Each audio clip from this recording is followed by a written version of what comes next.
ಹಲ್ ನೋಡಿ ಏನು ಮುಖ ನೋಡಿ ಅದು ನೋಡಿ ಇದು ನೋಡಿ ಅಂತ ತುಟಿ ನೋಡೋದು ಹೆಂಗ್ ಭವಿಷ್ಯ ಹೇಳ್ತೀರಾ ಗುರುಜಿ? ಅಯ್ಯೋ ಅದು ದೊಡ್ಡ ಸಬ್ಜೆಕ್ಟ್. ಕಾಲ್ಗೊಂದು ನಮಸ್ಕಾರ ಅಂತ ಗೊತ್ತು, ಹಲ್ಗಳು ಹೇಗಿರುತ್ತೆ ಅಂತ ಗೊತ್ತು. ಇದು ತುಂಬಾ ನೀವು ಪೊಲೀಸ್ನವರು ಕಮಿಷನರ್ ಅಲ್ಲಿ ನೋಡಿ ಅಲ್ಲೆಲ್ಲ ತುಂಬಾ ಸಣ್ಣ ಇರ್ತದೆ ದಪ್ಪ ಇರಲ್ಲ ಅವ್ರಿಗೆ. 100% ಹಲ್ಗಳು ಕೂಡ ಕ್ವಾಲಿಟಿಗಳು ಹೇಳುತ್ತೆ, ಅದು ಅವ್ನ ಲೈಫಲ್ಲಿ ಏನಾಗ್ತಾರೆ ಅಂತ ಪ್ರೆಡಿಕ್ಷನ್ ಹೇಳುತ್ತೆ. ನೀವು ಅದ್ ಹೆಂಗ್ ಹಲ್ ನೋಡಿ ಜ್ಯೋತಿಷ್? ಹೌದು, ನಾನು ಹಲ್ಗಳು ನೋಡ್ಬಿಟ್ಟೆ ಓ ಜನ್ಮದಲ್ಲಿ ದೆವ್ವಾಗಿರಿ ಅಂತ ಹೇಳ್ತೀನಿ. ನಾನು ಏನಾಗಿದ್ದೀನಿ? ಓ ಜನ್ಮದಲ್ಲಿ ದೆವ್ವಾಗಿದ್ರಿ. ವಾಟ್ ಇಸ್ ದಿಸ್ ಗುರುಜಿ? ಈಗ ಕನ್ನಡ ಮಾತಾಡ್ತೀರಿ, ವಾಟ್ ಇಸ್ ದಿಸ್ ಇಂಗ್ಲಿಷ್ ಹೇಳಿದ್ರೆ ಏನು ಏನ್ ನಿಜ? ಹೌದು, ಅಲ್ಲ ಹೇಳ್ಬಿಟ್ಟು ನನ್ನ ಹಲ್ಲಿಗೆ ಓದ್ ಜನ್ಮದಲ್ಲಿ ಅಂದ್ರೆ ಅಷ್ಟು ದೊಡ್ಡ ದೆವ್ವಾಗಿಲ್ಲ, ಪ್ರೀತಿ ದೆವ್ವಾಗಿದ್ರೆ ಅಂದ್ರೆ ತುಂಬಾ 100% ದೆವ್ವಾಗಿಲ್ಲ. ಅಂದ್ರೆ ಒಂದೇನೋ ನಿಮ್ ಜನ್ಮದಲ್ಲಿ ಓದ್ ಜನ್ಮದಲ್ಲಿ ಕಳ್ಕೊಬಿಟ್ಟಿದ್ರಿ, ಅದನ್ನ ಹುಡುಕಿದ್ರಿ, ದೇವ್ರಿಗೆ ಸಿಕ್ಕಿದೆ, ನಿಮ್ಗೆ ಸಿಕ್ಕಿದ್ಮೇಲೆ ತಾಳ್ಮೆ ಆಗಿದ್ರೆ ಅದು ಮತ್ತೆ ನೀವು 100%. ಇವನ್ ಯಾಕೋ ಅತಿ ಆಗೋಯ್ತು ಕಣ್ಣ ಸೀರಾ, ಯಾರ್ ಕೈಲಾದ್ರೂ ಸರಿಯಾಗಿ ಇಕ್ಕಿಸ್ಕೊತಾನೆ. ಹೋದ್ ಜನ್ಮದಲ್ಲಿ ಮನುಷ್ಯ ಆಗಿರ್ಲಿಲ್ಲ, ದೆವ್ವಾಗಿದೆ. ಸರಿ ಆಯ್ತು, ಈ ಜನ್ಮದಲ್ಲಿ ಏನಾಯ್ತೀನಿ ಬೇಡ. ತುಟಿ ನೋಡಿ ಭವಿಷ್ಯ ಹೇಳಿದ್ರಲ್ಲ, ಈಗ ಹೇಳಿ ಯಾವ ತರ ಹೇಳ್ಬೇಕು? ತುಟಿ ನೋಡಿ, ಯಾವ್ದಾದ್ರು ತುಟಿ ಕೊಡಿ ಹೇಳ್ತೀನಿ. ಕೊಡ್ರಪ್ಪ ಯಾವ್ದು? ಯಾರ್ದಾರು ಕೊಡ್ರಪ್ಪ ತುಟಿನ, ಫೋಟೋ ಇಸ್ಕೊಳ್ಳಿ ಹೇಳ್ತೀನಿ. ನಿಮ್ ತುಟಿ ನಮ್ ತುಟಿ ಬೇಡ. ಏ ಕಳ್ಳ ಪಾತ್ರೆಗಿತ್ತಿ ಮಗನ, ಹೆಣ್ಮಕ್ಳನ್ನ ಆಶ್ರಮಕ್ಕೆ ಭಜನೆ ಮಾಡಕ್ ಅಂತ ಹೇಳಿ ಕರೆಸಿ ಬೆಡ್ರೂಮ್ನಾಗ ಯೋಗ ಮಾಡೋ ಮಗ ನೀನು ದೇವ್ರ ಬಗ್ಗೆ ನನಗೆ ಹೇಳ್ತೆ. ನಮ್ಮಿಬ್ಬರು ತುಟಿ ಬೇಡ. ಅಲ್ಲ ಗುರುಜಿ, ಹೌದು ನಿಮ್ದು ಏನ್ ಗುರುಜಿ ಕಾಂಟ್ರವರ್ಸಿ? ಅದೇನೋ ಬ್ಯಾಕ್ ಅಂತೀರಾ, ಬ್ಯಾಕ್ ಅಲ್ಲಿ ಅದ ಹೆಂಗ ನಿಜ? ನಾವು ಬ್ಯಾಕಿಗೆ ಪೂಜೆ ಮಾಡಿದ ತಕ್ಷಣ ದುಡ್ಡು ಬರುತ್ತಾ? ಬ್ಯಾಂಕಿಗೆ ಪೂಜೆ ಮಾಡಿ ಅಂತ ಬ್ಯಾಂಕ್ ಅಲ್ಲ ಬ್ಯಾಕ್. ನಾನು ಅದನ್ನ ಹೇಳ್ತಾ ಇದ್ದೆ, ಬ್ಯಾಂಕಿಗೆ ಪೂಜೆ ಮಾಡಿ ಅಂತ ಹೇಳ್ತಾ ಇಲ್ಲ, ಕನ್ನಡದಲ್ಲಿ ಹೇಳ ಕುಂಡಿ. ಗಂಟೆಗೆ ಈ ಲೋಫರ್ ನನ್ ಮಕ್ಳು ಇವ್ರಿಬ್ರು ಸೇರು ನಾಷ್ಟ ಮಾಡ್ಬೇಕು ಹೇಳಿ. ಬೇರೆ ಬುಧದ್ವಾರ ಅಂತಲೇ ಹೇಳ್ತಾರಂತೆ, ಅದನ್ನ ಹಂಗಂತಲ್ಲ ನಾನು ಹೇಳಿದ್ದು, ಆ ತರ ಅಲ್ಲ ರೀತಿ. ಇದಕ್ಕೆ ಒಂದು ಕ್ಲಾಸಿಂಗ್ ಇದೆ, ಮತ್ತೆ ಶ್ಲೋಕದಲ್ಲೆಲ್ಲ ಬರುತ್ತೆ. 100% ಅಂತ ಗ್ರಂಥಗಳೆಲ್ಲ ಇದಾವೆ, ಈಲಿಂಗ್ ಕ್ಲಾಸ್ ಅಲ್ಲಿ ಬರುತ್ತೆ. ಮೊನ್ನೆ ಒಬ್ಬರು ಲಾಯರ್ ಬಂದಿದೆ, ಸರ್ ನೀವು ಬರ್ದಿಟ್ಕೆ ಲಲಿತಾ ಸಹಸ್ರನಾಮದಲ್ಲಿ ಬರುತ್ತೆ ಸರ್ ಅಂತ. ಅವನು ಗೂಗಲ್ ಹೊಡಿರಿ ಸರ್, ಬರುತ್ತೆ. ಗೂಗಲ್ ಹೊಡೆದ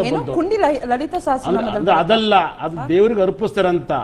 ಗೂಗಲ್ ಹೊಡಿರಿ ಅಂತ ಹೊಡೆದ್ಬಿಟ್ಟು ತಕ್ಕೊಟ್ರೆ ನಂಗೆ ಪಿಂಟನ್. ನಾವು ಒಬ್ಬರು ಲಾಯರ್ ಬಂದಿದ್ರು. ಸರ್ ಗೂಗಲ್ ಎಲ್ಲದೂ ನಂಬಕ್ ಆಗಲ್ಲ ಸರ್, ಹಂಗ ಅದನ್ನ ಡಿಲೀಟ್ ಮಾಡಿ.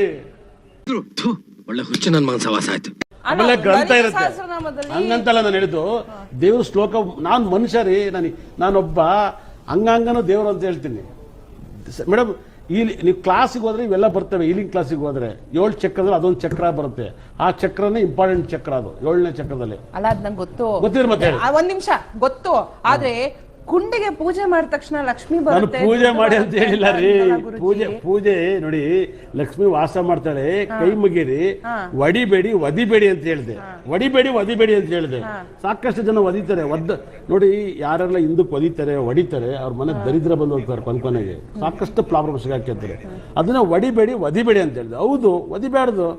ಯಾರೋ ಗೊತ್ತಿಲ್ಲದಲ್ಲೇ ನೋಡಿ, ಮೊನ್ನೆ ಒಂದು ಹುಡುಗಿ ಇದೇ, ನಾನು ನೆನ್ಕಂದೆ ನೋಡಿ, ನಾನು ನನ್ನ ಬಗ್ಗೆ ನೆಗೆಟಿವ್ ಆಗಿ ಅದನ್ನ ಭಾಳ ಏನು ತಿರಿಕೆಂದು ಎಮ್ಮೆ ಥರ ಇದೆ, ಒಳ್ಳೆ ದೆವ್ವಿಡ್ಕಿ ಇದ್ದಂಗೆ ಇದೆ, ಒಂದೊಂದು ನೋಡೋಕ್ಕಾಗಲ್ಲ, ಇಷ್ಟುದಪ್ಪ ಇದ್ದಾವೆ. ಮೊನ್ನೆ DK ಶಿವಕುಮಾರ್ಗೆ ಹೇಳ್ತೈತೆ, ನಾನು ಇದಕ್ಕೆ ಮುಂದೆ ಕಾದಿದ್ದೆ ಮಾರ್ಯ ಬಂದೆ, ತಗೊಳ್ಳಿ ಬಿಡ್ತಾರ ಅದನ್ನ. ಸಿಗೋದು ನಾಯಿ ಯಾಕೆ ನಾಲ್ಕು ಮಾಂಸಕ್ಕೆ ಕಡ್ದಂಗೆ ಕಡಿತಾರೆ. ಕಡಿದು ತಲೆ ಮಾಂಸ ಬೇರೆ, ಲಿವರ್ ಬೇರೆ, ಗುಂಡಿಗೆ ಬೇರೆ, ತೊಡೆ ಮಾಂಸ, ಲೆಗ್ ಪಾಪ್ಸ. ಏನ್ರಿ ಬುರ್ದೆ? ನಮ್ಮ ರಾಜ್ಯದ ಮುಖ್ಯಮಂತ್ರಿ ಅಂದಮೇಲೆ ಅವ್ರು ದೇವ್ರಿದ್ದಂಗೆ ರೀ. ಅವ್ರನ್ನ ಬೈತೈತೆ. ಅಯ್ಯೋ ಕೋತಿ ಇದಕ್ಕೆ ಕೇಡ್ಗಾಲ ಬಂದೈತೆ ಅಂತ ಅನ್ಕೊಂಡೆ ನಾನು. ಈ ಕೇಡ್ಗಾಲಕ್ಕೆ ಮಳೆ ಬಂದಿತ್ತಲ್ಲ, ಹಂಗೆ ಕೇಡ್ಗಾಲ ಬಂದೈತೆ ಅಂತ ಅನ್ಕೊಂಡೆ ನಾನು. ಎಸ್, ಯಾರು ಚಂದ್ರು ಅಂತೆ, ಮೈಸೂರಿಂದ. ನೋಡಿ, ಮೈಸೂರು ಭಾಗದಿಂದ ಚಂದ್ರು ಅವ್ರು ಕರೆ ಮಾಡಿದ್ದಾರೆ. ಹಲೋ ಚಂದ್ರು. ಹಲೋ, ನಾನು ಹಲೋ. ಗುರುಜಿಗೆ ಶರಣಾರ್ಥಿ. ಗುರುಜಿ ನಮಸ್ಕಾರ. ಗುರುಜಿಗೆ ಶರಣಾರ್ಥಿ. ಗುರುಜಿ ನಿಮ್ಗೆ ಶರಣಾರ್ಥಿ. ನಿಮ್ಗೂ ಸರ್ ಮೈಸೂರಿಂದ ನೆನ್ನೆ ಕೂತ್ಕೊಂಡು ಗುರುಜಿ ಬಗ್ಗೆ ಮಾತಾಡ್ತಿದ್ದಾಗ ಒಂದಷ್ಟು ಜನ ಹೇಳಿದ್ರು ಅವ್ರು ಹಿಂಗೆ ಅಂತ. ನಾನು ಈಗಲೂ ನಮ್ ಗುರೂಜಿ ದಿನ ಅವರು ಕುಂಡೆ ಬಗ್ಗೆ ಹೇಳಿದ್ರು, ಬ್ಯಾಕ್ ಬಗ್ಗೆ ಹೇಳಿದ್ರು, ನನಗೆ ಗೊತ್ತಿಲ್ಲ. ನನಗ್ ಗುರೂಜಿ ಇಷ್ಟ. ಅದು ಈಗ ಬುದ್ಧಿವಂತರಿಗೆ ಕೈ ಸನ್ನೆ ಮುಖಾಂತರವಾಗಿ ಎಲ್ಲ ಗೊತ್ತಾಗುತ್ತಂತೆ. ನಮ್ ಗುರೂಜಿಗೆ ಹಾಡು ಹೇಳೋ ಮುಖಾಂತರ ಗೊತ್ತಾಗುತ್ತೆ, ಕಣ್ ನೋಡ್ಬಿಟ್ಟು ಹೇಳ್ತಾರೆ. ಮೂಗ್ ನೋಡ್ಬಿಟ್ಟು ಹೇಳ್ತಾರೆ. ಅದು ಗುರೂಜಿಯ ಶ್ರೇಷ್ಠತೆ, ಅವರ ಒಂದು ಸ್ಪೆಷಲ್ ಪವರ್. ಇವನೇನ್ ಬೈತಾವನೋ ಇಲ್ಲ ನಮಸ್ಕಾರ ಮಾಡ್ತಾವನೋ?